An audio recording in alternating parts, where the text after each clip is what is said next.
Boa tarde, pessoal. Boa tarde a todos. Estamos começando mais um evento nosso de webinar aí, um tema bem relevante aí para o mercado nosso de logística e transportes.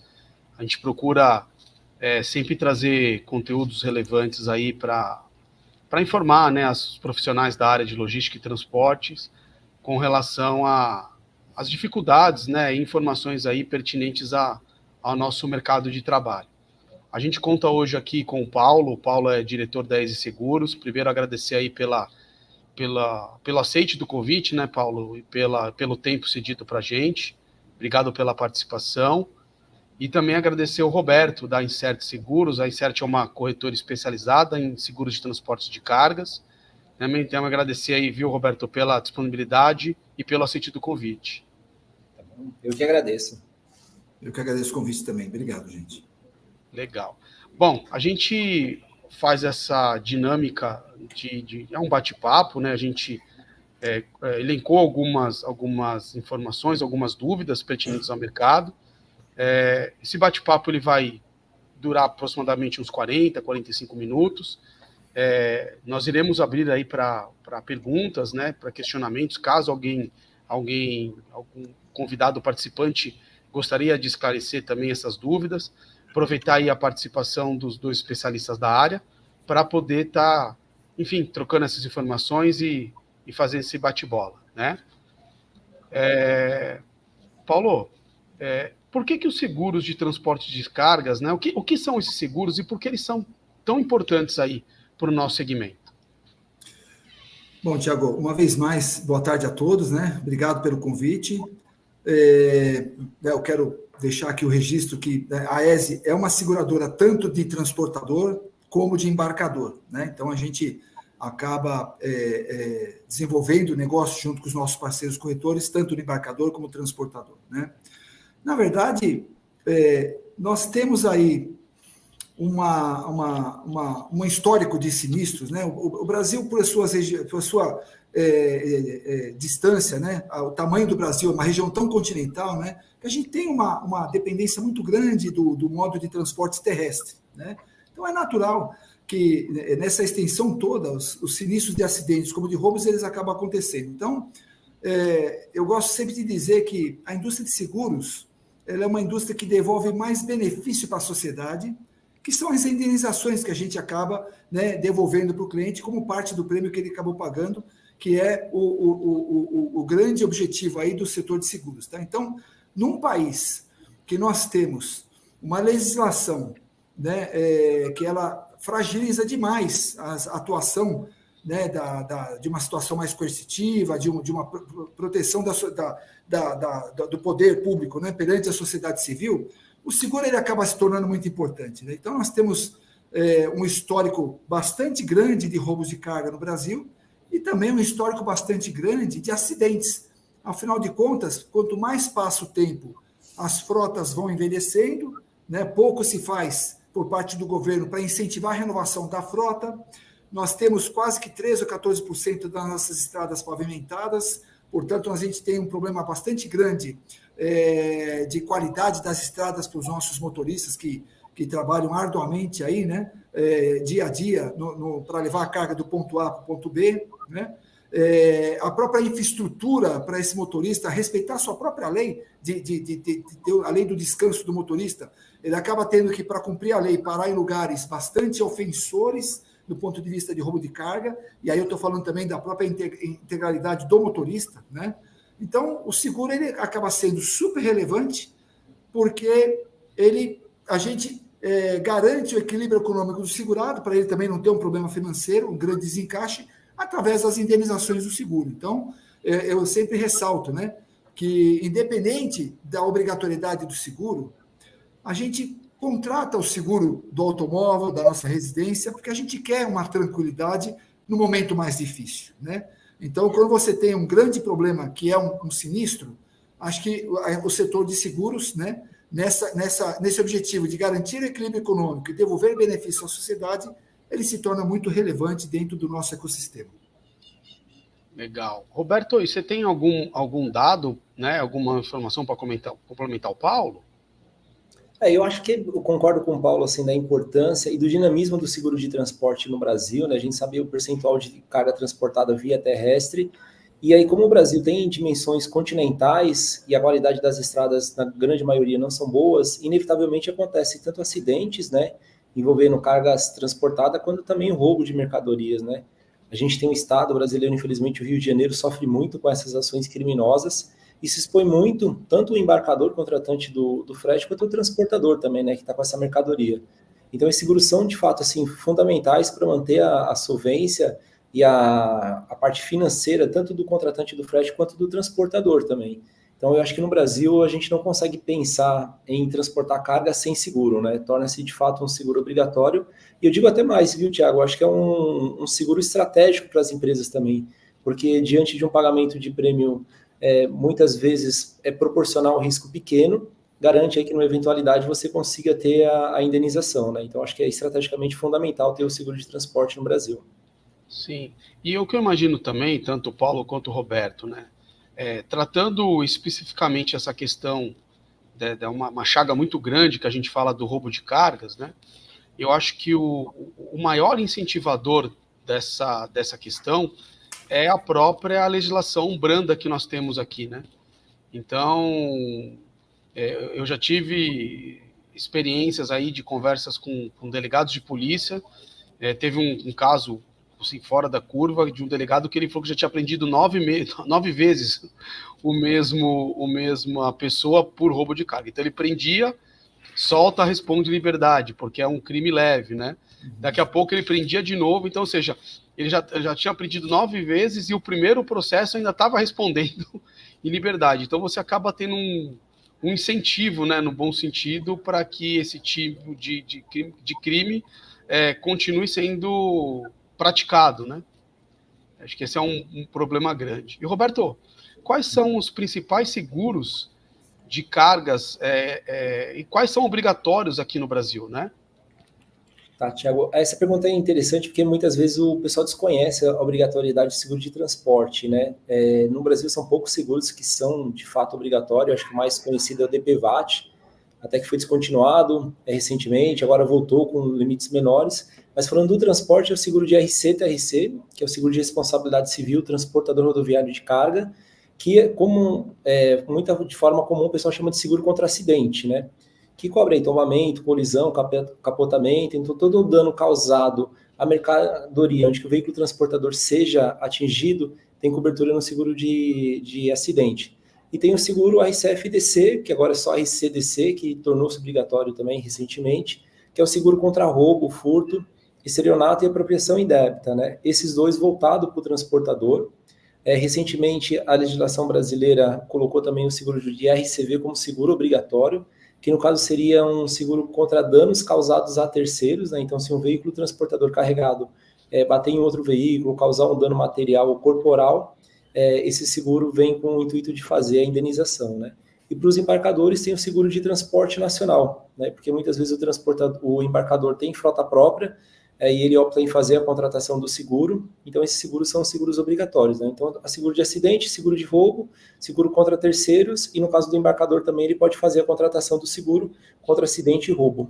E são muito comuns e tem uma aderência, na sua grande maioria, expressiva, tá, Tiago? Eu acho que assim, os transportadores que não contratam são transportadores muito pequenos, ou em regiões remotas, ou que transportam mercadorias que têm pouca visibilidade, né, ou tem um histórico de sinistro muito pequeno na região, né? Mas reforço que, independente de ter visibilidade ou não, o seguro torna-se obrigatório, né? Então é importante que os transportadores saibam isso, que no eventual fiscalização ele pode ser multado, ter algum tipo de punição.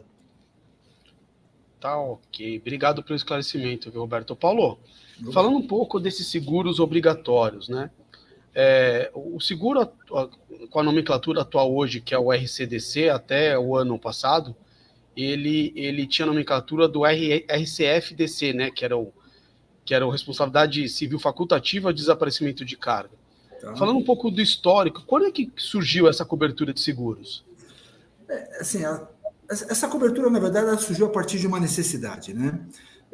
Houve uma época em que começou a ter uma certa frequência do roubo de carga, né? Assim, as quadrilhas elas migram, né? Às vezes sai de rouba-banco para ir para roubo de carga. E esse seguro ele começou em 1985, na época lá, de forma facultativa, né? Então, como o Roberto bem colocou, ele vinha até então de forma facultativa, que ele garante, né, todos os riscos de perdas e danos decorrentes de assalto à mão armada, estelionato, apropriação indébita, né, o furto qualificado, né? Mas dificilmente um transportador deixava de contratar esse seguro. Quando ele contratava o seguro obrigatório, ele também acabava comprando, né, esse seguro que até então era facultativo, que agora tornou-se obrigatório, até por uma necessidade, né? Como eu comentei na primeira pergunta que você fez, né? O Brasil hoje ele tem, né, uma evidência muito grande, global, na questão do roubo de carga, né? Hoje, se a gente for olhar as estatísticas globais, o Brasil é líder disparado, né, de roubo de carga de forma global. O México vem em segundo, depois vem os outros países, né, que, se somar todos os roubos da Europa, não dá o que se rouba aqui no Brasil, né? Então, o que eu sempre falo, independente do seguro ser obrigatório, né, eu acho que a gente sempre precisa preservar o patrimônio representado pelo bem a ser transportado, né, que é a questão de difundir mais a cultura do seguro, né? E eu acho que a gente não pode comprar um seguro porque ele é obrigatório, eu tenho que cumprir a lei, mas comprar porque eu enxergo um valor agregado, um benefício em preservar, né, as minhas finanças e que faça com que eu cumpra contratualmente o meu contrato de prestação de serviço, né, de entregar mercadoria no local indicado, no prazo adequado e a mercadoria intacta, né? Então, o seguro ele vem desde 1985, ele vem sendo transformado no nosso setor de seguros de transporte, ele vem numa transformação muito grande, né?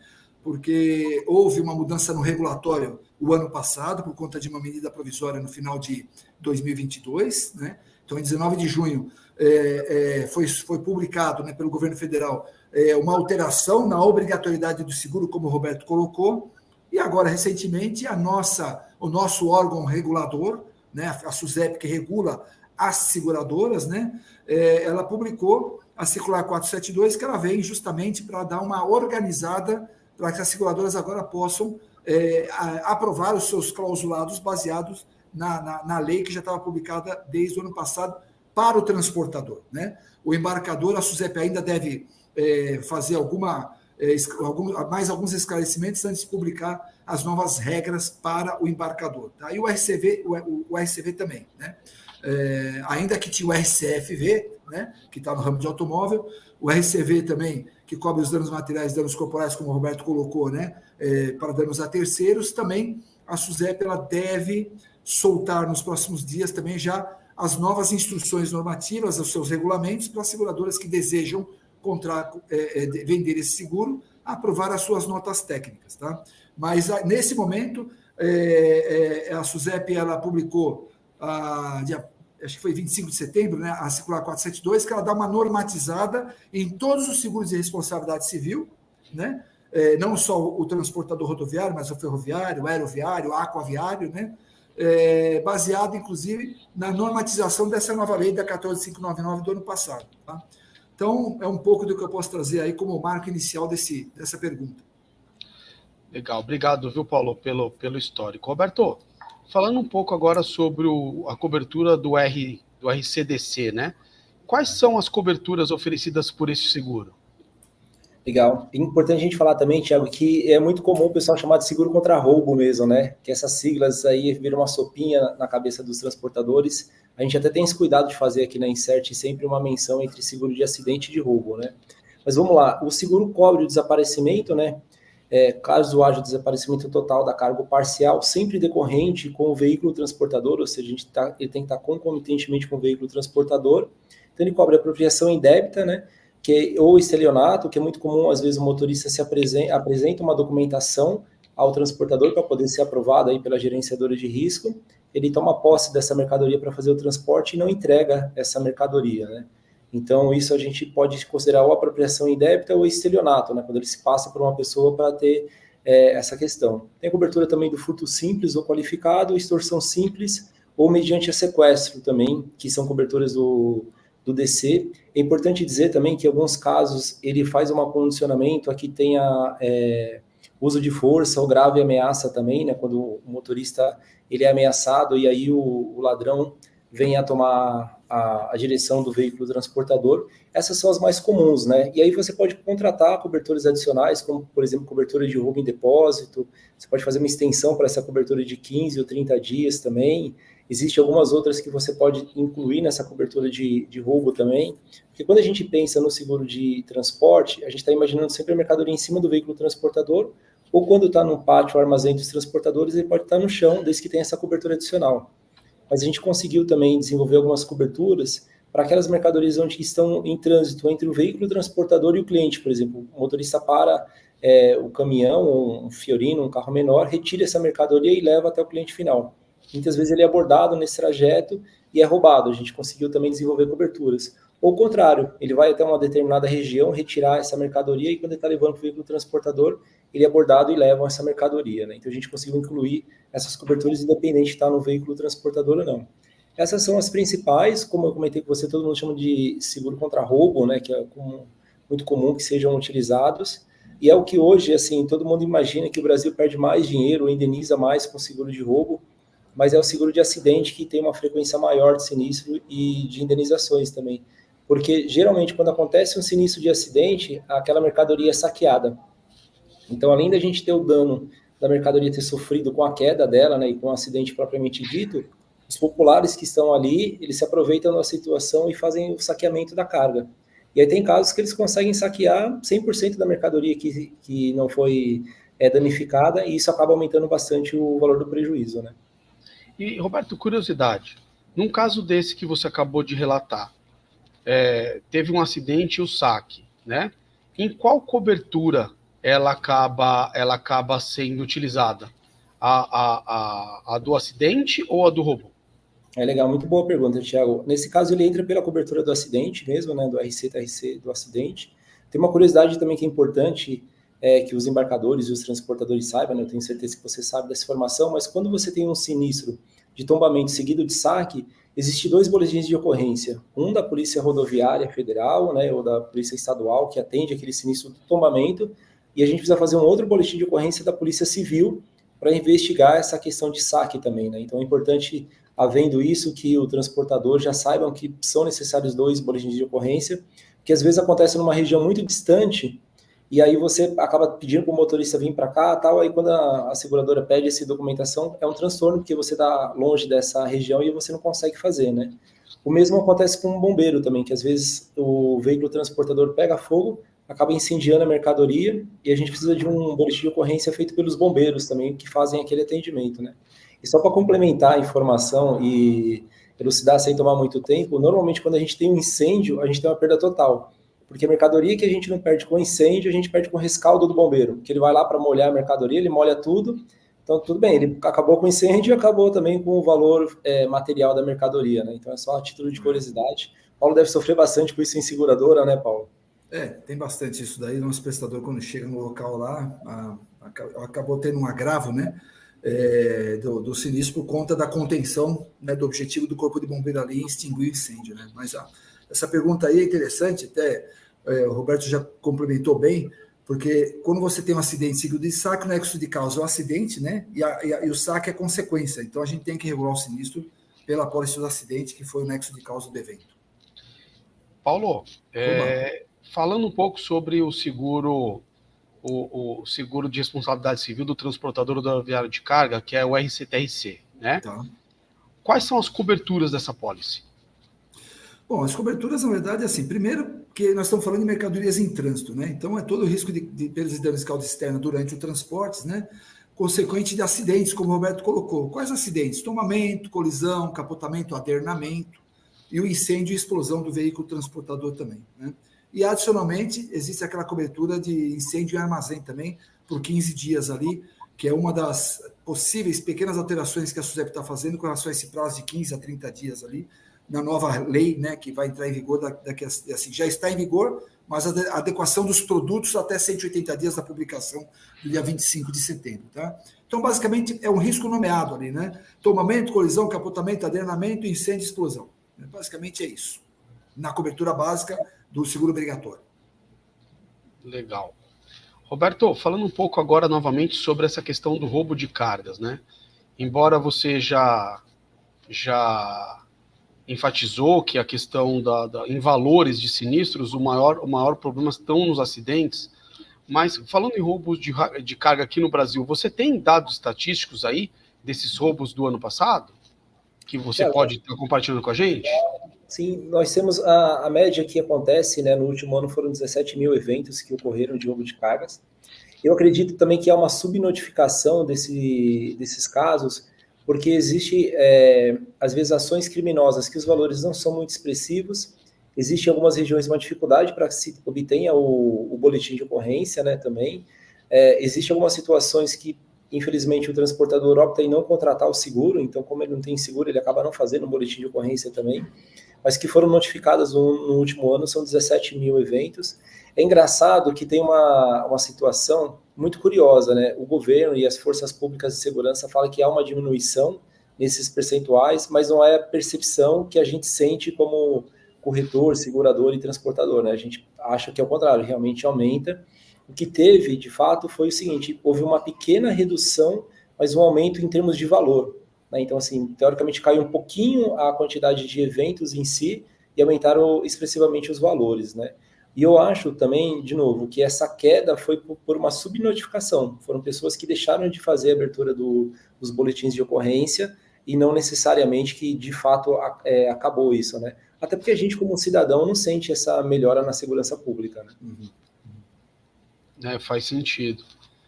E, Paulo, sobre um seguro de transporte avulso, né?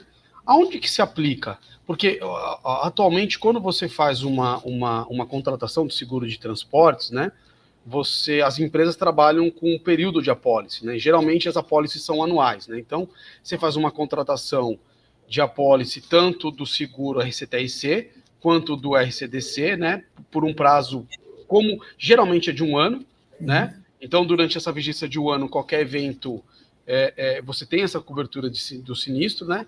Mas aonde cabe a contratação do avulso, de seguro avulso? É importante, Tiago, comentar que as apólices, né, elas podem ter o prazo de até um ano, conforme, né, reza aí a legislação, pode ser por 2 anos também, mas nós estamos falando de apólices que têm operacionalmente uma certa complexidade, por isso que ela tem uma apólice de 12 meses, porque um cliente ele não vive de um único embarque, ele vive de centenas de milhares de recorrência de embarques, que certamente você simplifica isso e cobra uma vez por mês todos esses embarques decorridos, né? Mas respondendo a sua pergunta, primeiro que não é comum você ter uma apólice avulsa para transportador, né? Eu acredito até que os termos e condições para isso seriam impraticáveis, né? Porque como a apólice de transporte ela trabalha no conceito do mutualismo, você tem dezenas de embarques, um vai dar sinistro, mas o prêmio dos outros embarques que andou sinistro sustenta a operação da apólice ali. Eu vejo mais comum a contratação de apólice avulsa no risco do embarcador, tá? Na importação, isso é mais comum. Às vezes, uma empresa ela vai ampliar o seu parque industrial, ela contrata um maquinário, ela compra um maquinário, né, que é feito no exterior, sob encomenda, e vem aquele maquinário lá e acabou o risco. Então, ela contrata uma vez ali e acabou, não tem recorrência, né? Ou aqui, dentro do transporte nacional, quando o embarcador, por exemplo, vai fazer uma mudança de um maquinário de uma planta para outra, então ele contrata aquilo de forma spot, que a gente chama, tá? Então, é mais comum na importação, bem comum isso, né? A apólice avulsa ali. Tem muitos clientes que fazem muitas importações de máquinas, uma peça sobressalente de uma máquina que quebrou no Brasil e só tem lá fora, não tem similar nacional, né? Mas o transportador, eu pelo menos nesses 2 anos e 2 meses que eu estou aqui na ESE, não recebi nenhum pedido, né, de apólice avulsa para transportador, né? Até porque se o seguro é obrigatório na apólice dele, né, não deveria ele viver de um embarque só, né? Então, deveria averbar isso na apólice dele, tá? Então, não sei se é uma coincidência ou não, mas a gente vê mais relevante, aparentemente, no seguro do embarcador, com maior evidência na importação.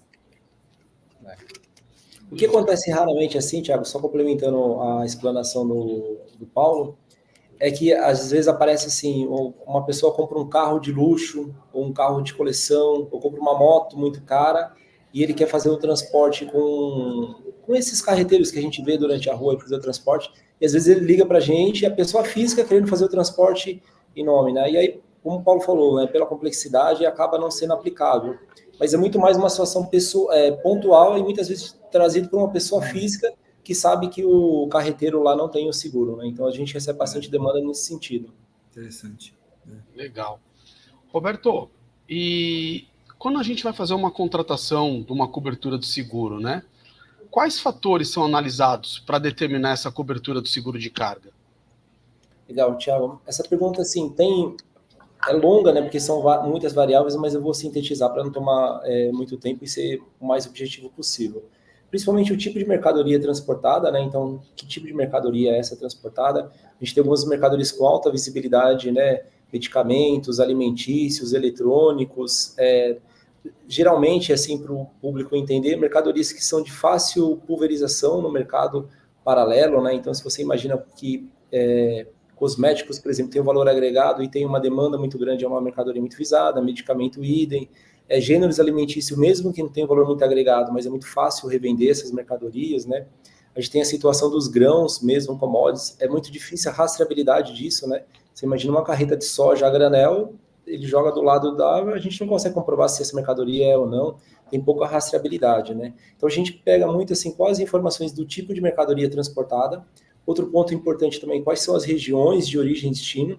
Isso tem muita relevância para a gente também, por uma questão de distância, né? Se essa mercadoria passa pela região do Rio de Janeiro, por exemplo, que é uma região que tem uma grande exposição, é um problema. Ou algumas regiões que têm estradas precárias, né? A gente sabe que o norte do país sofre muito, tem algumas rodovias federais que ainda não foram pavimentadas.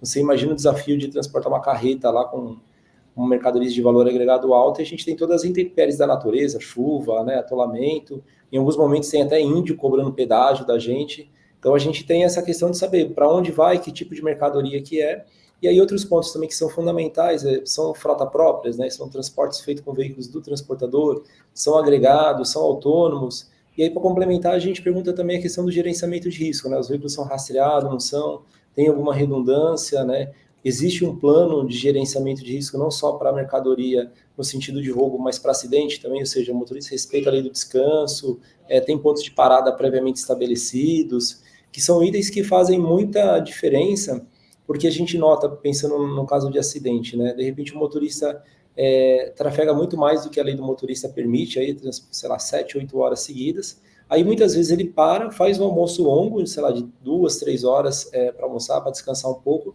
e ele tenta recuperar esse horário dirigindo com excesso de velocidade para chegar mais rápido em um determinado ponto. E aí esse excesso de velocidade pode causar um acidente, né, além da vida dele e o prejuízo com a carga. Então a preocupação da companhia é saber isso, né, mercadoria, origem e destino, tipos de protecionais que existe também, e se a transportadora que possui frota própria tem algum tipo de gerenciamento de risco para ver como que é conduzido esses veículos, né.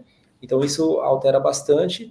E um item também para finalizar a questão da sinistralidade, né? Qual que é o histórico de sinistro daquela mercadoria, daquela transportadora também, porque a gente pega muitas vezes, Thiago, transportadores do mesmo segmento com histórico de sinistro muito diferente. Isso vai muito da gestão do transportador, do cuidado, né? Do investimento que ele faz com a frota, com treinamento, e outros que são um pouco mais flexíveis acabam sofrendo mais roubos, né? Então, isso a gente leva bastante em consideração. E as companhias se falam muito, então quando existe uma cotação de mercado, elas se consultam para saber, parecido como os bancos fazem, né, como se fosse um score bancário, para saber o histórico aí desse transportador, e aí a gente vai fazendo a taxação e a proposta baseada nessas informações. Não sei se eu poderia completar aí também, contribuir com a fala do Roberto, né, porque assim, a gente chama de questionário de risco, né, questionário de aceitação de risco, né, e são informações para a gente entender a exposição de risco do cliente, né? Às vezes é solicitado um limite de máximo de embarque de 2 milhões por viagem, né? Que a gente chama de limite máximo de garantia, mas a média que o transportador carrega ali, por exemplo, é de 200 mil, são 200 mil reais, mas ele precisa de 2 milhões de limite. E às vezes ele precisa por um determinado período, que ele tem uma operação específica de um cliente dele ali. Então, a gente precisa entender essa exposição de risco, né? E a questão da sinistralidade também é importante, porque às vezes a granularidade da informação, eu digo, né? Às vezes a gente recebe lá um histórico de sinistro que ele teve R$1 milhão de sinistro em 12 meses. Mas de repente eu não sei se é um sinistro de 1 milhão ou 20 sinistros de 50 mil, né? Assim, é um cliente que tem uma característica de frequência ou um cliente que tem uma característica de volatilidade, até para a gente poder estruturar, depois que a gente entende essa exposição de risco, estruturar os termos e condições de uma proposta que dá aderência à necessidade dele, né? E o mais importante, né, hoje, o assunto do gerenciamento de risco está muito pacificado dentro do setor de seguros, né, de logística, risco de seguros. Então, às vezes, você tem um cliente que tem um sinistro de 1 milhão, de um embarcador que ele nem carrega mais, né? Então, a gente tem que entender essa informação para ser muito cirúrgico naquilo que a gente vai oferecer como proposta de valor para ele. Então, a missão do corretor nesse ponto é muito importante, né? De trazer essa fotografia, né? Isso o Roberto ele faz com bastante habilidade, isso, né? Porque nada mais do que a gente ter relacionamento com um corretor que conhece do negócio, porque é muito específico o seguro de transporte, né? Então, quando a gente entende isso, fica melhor. E outra coisa, né? A gente não tem o medo de ver uma conta que está com resultado deficitário. Acho que a estratégia, a proposta de valor é como é que a gente estrutura algo que o cliente fique confortável e todo mundo, né, tenha uma situação de ganha-ganha no relacionamento. Então, eu só queria trazer esse tipo de complemento, porque as seguradoras, às vezes, elas se vê também com essa questão, como o Beto falou, a gente se conversa muito, né? E, às vezes, o questionário está falando que não teve sinistro, mas teve, ou teve, mas teve uma ação de regresso que acabou recuperando parte daquilo. Então, às vezes, a gente erra, né, na aceitação, e para cima ou para baixo. Às vezes é uma conta que eu queria cotar muito e ganhar um negócio, e eu fui muito mal na minha cotação, porque a informação me tendenciou a ser muito conservador no negócio que eu queria ganhar, né? Então, essa informação, essa questão do questionário, que o Roberto comentou, é onde começa o nosso relacionamento. Tudo começa com... O instrumento da contratação de seguro começa no questionário. O questionário começa com esse diagnóstico, o corretor foi lá, conheceu o cliente e trouxe, né, essa fotografia, esse recorte, através do questionário de seguros, né? Então, é muito importante essa informação. E uma coisa interessante também, Tiago, a ponto de curiosidade, existem mercadorias, por exemplo, que algumas companhias, por questões de compliance ou de postura, não fazem seguro. Então, armas e munições, por exemplo, poxa, algumas companhias não fazem por uma questão, não vou transportar, é uma mercadoria que eu entendo que mercadorias radioativas, então tem algumas situações que eles não fazem, ou algum tipo de embarcador pré-determinado, esse embarcador tem um histórico de sinistro muito grande, ou tem uma visibilidade muito maior, a gente acaba não fazendo. E a importância do corretor nessa parte é que muitas vezes a companhia emite uma proposta para o transportador e coloca, por exemplo, a mercadoria como cobre como mercadoria excluída. E aí o corretor não se atenta, mas o transportador não faz cobre de forma direta, mas ele tem cobre, por exemplo, na operação de ar-condicionado. Então ele transporta ar-condicionado e aquela serpentina, aqueles são cobres. E no eventual sinistro, o transportador deixa de receber o valor do cobre porque essa é a mercadoria excluída. Então isso é importante também entender como que são características de risco, né? A gente tem alguns casos de transporte internacional que são países que têm embargos, né? Então a gente não consegue fazer seguro para a Rússia, por exemplo, para países em guerra, para Cuba, por exemplo, porque existem embargos econômicos. Então o questionário, como o Paulo falou, é fundamental para que a companhia entenda o risco e quando a gente, como corretor, passa esse risco para o transportador, tem que dizer para ele quais são as mercadorias cobertas e quais não são. E existem alguns casos, né, Paulo, que tem mercadorias que têm limites reduzidos. Então, você pega a mercadoria para o celular, por exemplo, ela é coberta em muitas propostas, mas ela tem um limite reduzido, diferente das demais mercadorias, né? Então, é importante a gente ter essa atenção. Boa. Ou seja, né, tudo passa pela análise de um gerenciamento de risco da operação daquela transportadora. Sim, e uma análise da mercadoria, né, a volumetria que tem também. O Paulo comentou uma coisa importante. Às vezes o transportador pede 2 milhões de limite e a faixa de marque dele média é de 500 mil. De repente, esses 2 milhões de limite é para um embarcador que transporta peças e maquinários ou peças para aeronaves. É muito específico. Então, eu não preciso dar 2 milhões para eu estipulo lá o embarcador, o tipo de mercadoria, coloco 2 milhões, para às vezes mais mercadoria, 600 mil, 700 mil, para que ele haja uma folga disso, né? Então, também é importante conhecer bem o risco, porque às vezes a precificação do seguro fica maior em função da exposição. E se a gente entende melhor, a gente conduz a proposta dessa forma mais competitiva. Legal. Paulo, falando um pouco aí de gerenciamento de risco, né? Como que o gerenciamento de risco ele evoluiu no transporte rodoviário de carga aí ao longo dos anos? Tiago, essa é uma pergunta super interessante, né? Porque o gerenciamento de risco começou antes dos anos 2000, lá, né? Fazendo o cadastro do motorista, com a impressão digital do motorista, tudo, né? E, naturalmente, né, hoje a gente usa como uma vantagem, né, a inteligência, a tecnologia, né, a inteligência artificial, para entender estudos de tempos e movimentos, né, porque o gerenciamento de risco hoje ele tem uma cultura muito grande na questão do roubo, né? Mas também, hoje, a gente está olhando muito essa questão do gerenciamento de risco para o acidente também, né? Então, ele evoluiu muito na parte tecnológica, com os rastreamentos via satélite, né, com todos os seus componentes que vai dentro do caminhão, né, como sensor de abertura de porta, os atuadores e sensores que a gente chama, né? Ele avança, inclusive, de uma maneira de poder acompanhar a temperatura de um caminhão quando ele está transportando mercadoria que precisa ter controle de temperatura, né? Mas ele também ele avança na parte da telemetria do acidente. Só para você ter uma ideia, em termos de indenizações, segundo os números que a SUSEP publica, né, frequentemente, de janeiro a agosto, no acidente foi indenizado 1 bilhão e 800 milhões de reais. Isso representa quase 14% a mais do que se indenizou no ano passado, né? E o roubo foi indenizado, a gente indenizou no roubo do transportador 340 milhões, contra 326. Então foi 4% a mais. Então, se você perceber hoje, as indenizações de roubo cresceu um pouquinho, mas o acidente cresceu bastante, né?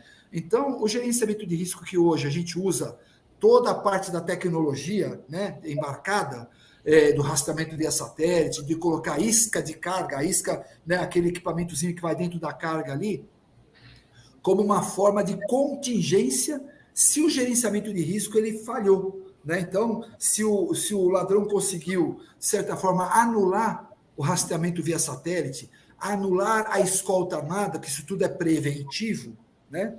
Então, a gente ainda tem como uma loteria ali, com chance de recuperar ou não, a isca que está escondida na carga ali, para tentar localizar aonde essa mercadoria está escondida, né?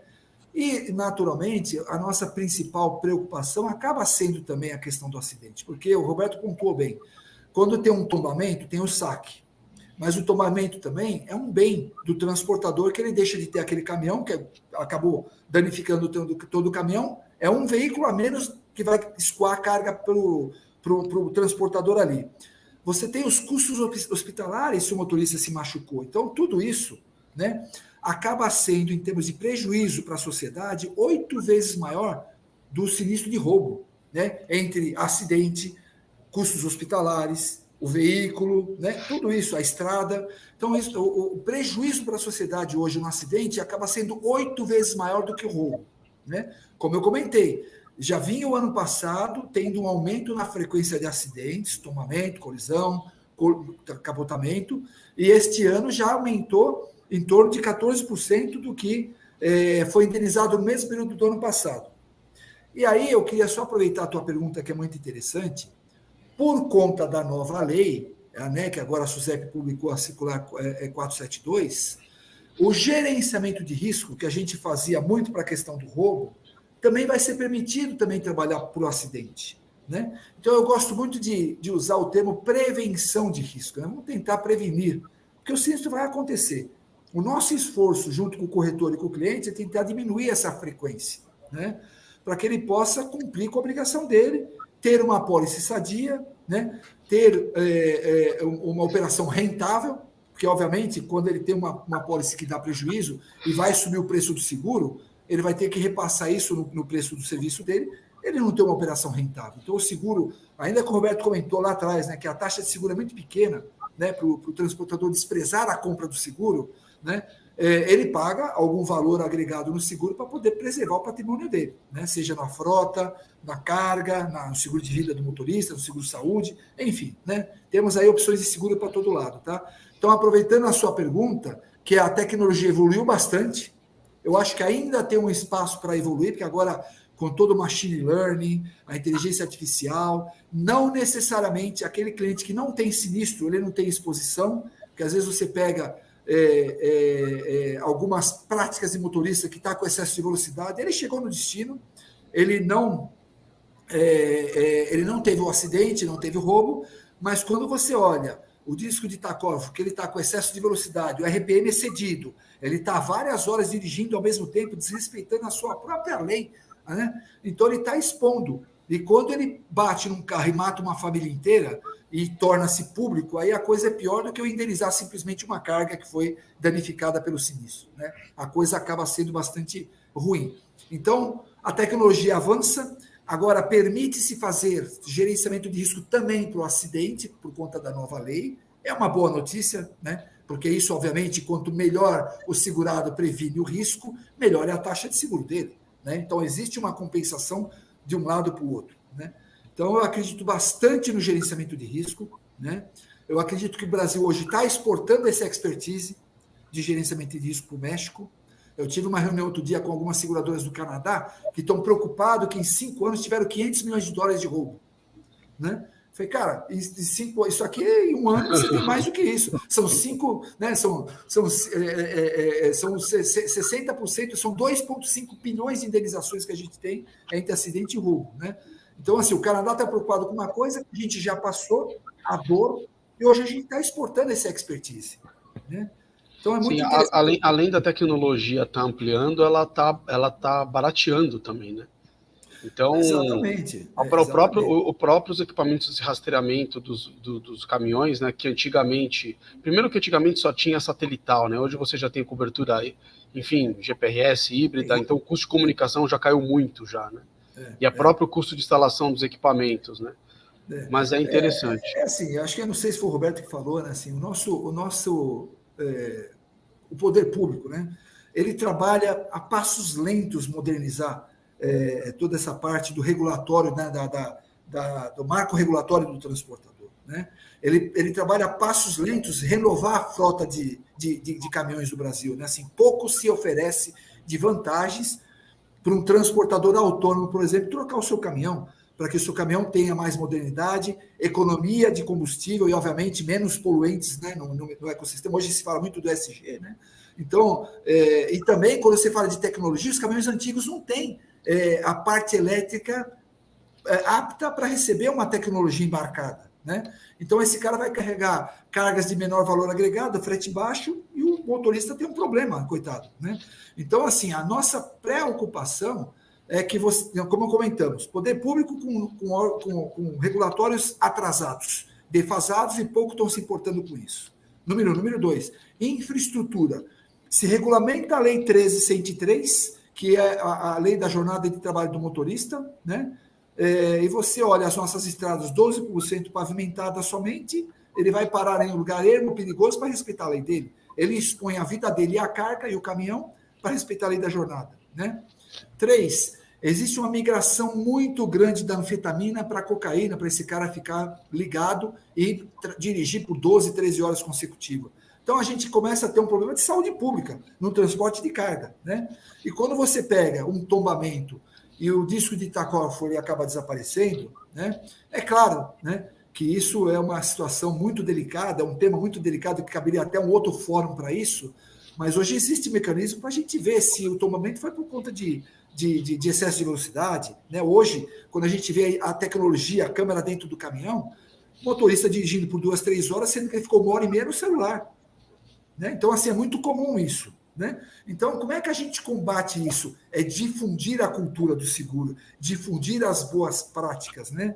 Difundir os benefícios que ele vai ter, e nós também, né? A sociedade como um todo, né? Que é essa questão toda que a tecnologia vem para ajudar. Ela não vem para ficar sendo um Big Brother na vida do motorista. Obrigado, Paulo, pela explicação. E, Roberto, quais são as consequências de não contratar os seguros obrigatórios para o transporte de carga? Tiago, se a gente for levar ao pé da letra, a gente poderia ir para uma linha de legislação, de obrigatoriedade, de multa, né? Mas eu vou falar agora até como empresário, né? E eu acho que é estratégico. Eu acho que não dá para a gente pensar em transporte de mercadorias no Brasil sem fazer o seguro, né? Porque, de novo, é uma exposição muito grande, tanto por questões geográficas de distanciamento de mercadoria, ou mesmo que a pessoa faça um transporte dentro do estado de São Paulo, alguma região metropolitana, são as regiões normalmente com mais índice de roubo de mercadoria, né? Então, mesmo que o deslocamento seja curto, ele tem uma exposição para fazer. Todos nós estamos passíveis de sofrer um acidente, ou causados por nós, ou causados por terceiros também. e sempre a taxa de seguro vai ser infinitamente menor do que uma indenização. E a taxa do seguro, você consegue colocar isso na sua planilha de custo, no seu planejamento estratégico, faz parte aí da sua composição de preço de frete.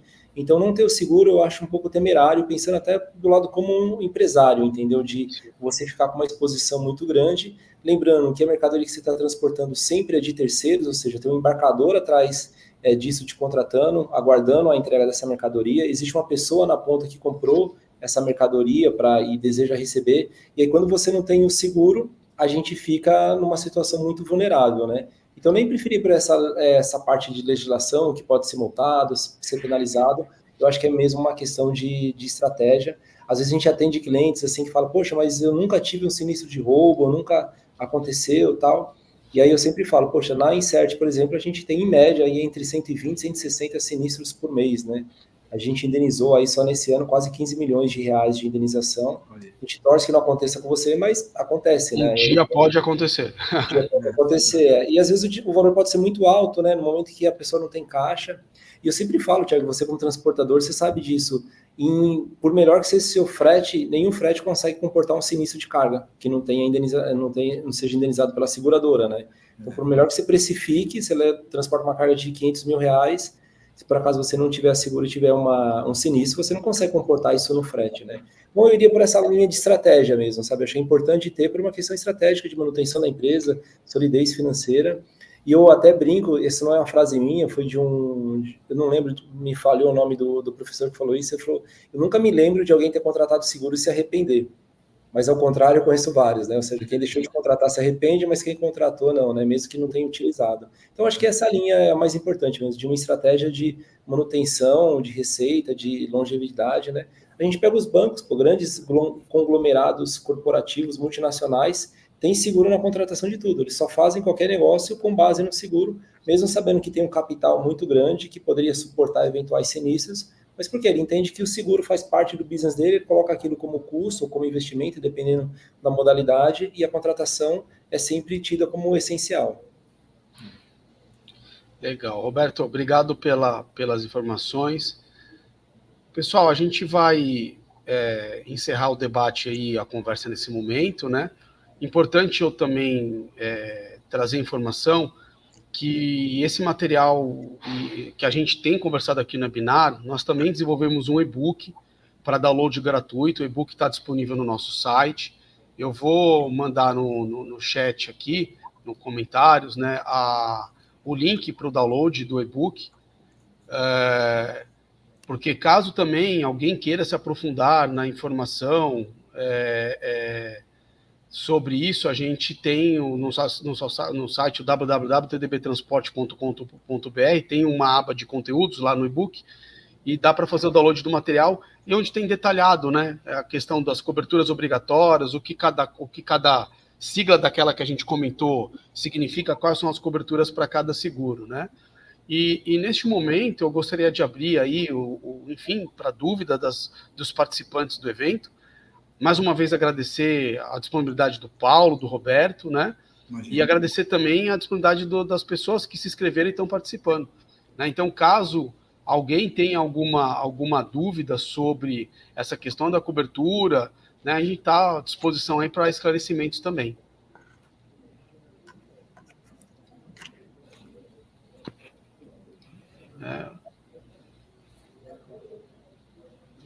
E caso não surja nenhuma dúvida, tenho só mais uma pergunta que eu gostaria de fazer para o Paulo também. Eu vou fazer o seguinte, eu vou fazer a última pergunta para o Paulo, e caso surja alguma pergunta, a gente faz o esclarecimento aqui, né? Paulo, falando um pouco dessa questão da mudança, da obrigatoriedade da contratação dos seguros por parte da transportadora. Até 2023, a gente só tinha obrigatoriedade da contratação do seguro obrigatório de acidentes, né? E a gente teve agora, de 2023 para cá, a obrigatoriedade da contratação do seguro para roubos, né? Ok. E aí, estendo também para o Roberto, como tem sido essa aderência, a procura aí, né? Pelas transportadoras aí, com base nessa nova lei?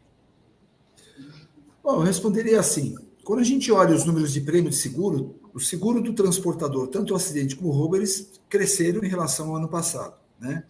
O seguro do transporte nacional do embarcador teve um pequeno decréscimo, então, obviamente, os transportadores, ao meu ver, eles têm buscado aí, ainda que muitas dúvidas, muitas incertezas, né? Eles estão buscando cumprir a regra. E aí, eu queria aproveitar a sua pergunta, que é extremamente oportuna, porque, como eu comentei, tudo começa com o questionário de seguros. Ao longo da vigência daquela pólice, transporte é um risco dinâmico, e os riscos vão mudando. Então, com a questão da nova lei, o transportador, às vezes, não estava fazendo a averbação de um determinado tipo de embarcador, porque estava sendo averbado na apólice do embarcador, como a DDR, aquelas apólices de estipulação, e ele passa agora a ter que garantir esses embarques na sua apólice. Então, é super importante contratar um corretor de seguro especializado para que ele possa direcionar, né, o transportador que tem essa dúvida, o que fazer com aquela apólice que está em vigor, que ele passa a averbar aquilo ali. Lembrando que a apólice dele ela foi precificada, e ela foi customizada com uma POS e customizada com gerenciamento de risco, baseado naquelas informações que, de repente, no meio da vigência, ele passa a garantir também novos embarcadores que até então não estavam averbados, porque foi uma negociação prévia à lei, mas a apólice dele está em vigor. Então, eu trago como referência, por exemplo, quando a pandemia entrou forte no lockdown ali, muitos embarcadores, para sobreviver, começaram a fabricar álcool em gel, começaram a fabricar equipamentos de respiração, né? E aí, obviamente, averbando isso na apólice dele. Só que a apólice dele era o quê? Era transporte de transformador, transporte de perfumes e cremes e álcool e qualquer batom, essas coisas. Passou a fabricar álcool em gel. Então, a apólice, ela prevê essa disponibilidade que, se ele mudar o risco, avisa o corretor, adequa-se à sua apólice e ele fica tranquilo, né? Então, assim, sempre que for ganhar um novo embarcador, um novo projeto que ele vai passar a averbar, consulta o seu corretor de seguro para ele ter garantias que aquilo está tranquilo na apólice. Às vezes, o Roberto falou, tem um limite de 600 mil para um grupo de mercadorias e um limite de 2 milhões para uma máquina lá. Agora ele vai passar a transportar transformador, precisa de 3 milhões de limite. Avisa, porque o transporte o seguro de transporte de RCT, RC e DC, se ele tiver um embarque que supera o limite da apólice e não comunicar e tiver um sinistro, ele poderá ter um problema de cobertura, né? Então, é sempre com cautela que eu trago essa referência para que, primeiro, procure um corretor especializado. Segundo, verifica se na sua apólice cobre toda a sua operação. Terceiro, um projeto novo que ele vai ganhar de um embarcador, ele transporta 100% dentro do estado de São Paulo. De repente, agora vai começar a transportar Manaus, São Paulo, ganhando um bid novo de um embarcador lá, está todo feliz. A apólice dele, como é que ela está adequada para isso, né? Então, é importante o corretor aproveitar esse momento que ele está buscando adequar suas apólices, respondendo a sua pergunta, né? E o prêmio de seguro mostra isso, que cresceu o prêmio, é sinal que ele está buscando atender. Claro, tem muitas dúvidas ainda, né? Mas eu acho que a SUSEP agora, quando ela publicou no Diário Oficial da União, a circular 472, a gente tem 180 dias para adequar os nossos produtos dentro dessa realidade. Tem que tomar cuidado, que de repente eu renovo uma apólice um mês antes, né? E essa apólice depois, quando ela for renovada, ela vai ser renovada numa época que mudou a regra. Então tem que estar todo mundo bem adequado a isso. Bacana.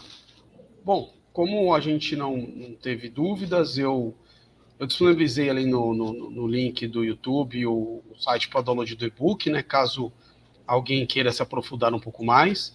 Nós vamos encerrando aí a transmissão dentro do tempo que a gente estipulou, né? Até porque as pessoas ainda têm os compromissos aí para poder, né? Os compromissos comerciais aí dentro do horário, né? Paulo, mais uma vez, né? De coração, obrigado, viu, pelo ensinamento, obrigado pelas informações, obrigado pela disponibilidade, viu? E Roberto também, obrigado aí você aí pelo aceite do convite mais uma vez. Obrigado pelo esclarecimento, né? Espero que seja útil, né? As informações teriam sido válidas aí para as pessoas que se inscreveram e assistiram a transmissão, né? Mais uma vez eu agradeço aí. Eu que agradeço. Também agradeço muito, um abraço a todos aí, sempre tem um prazer estar com o Paulo, com o Thiago também. Se tiverem alguma dúvida, é fácil me encontrar nas redes sociais aí, pode mandar um e-mail, uma mensagem que eu estou à disposição para responder. Tá ok. Obrigado, pessoal. Até mais, viu? Até mais. Obrigado. Até mais. Tchau.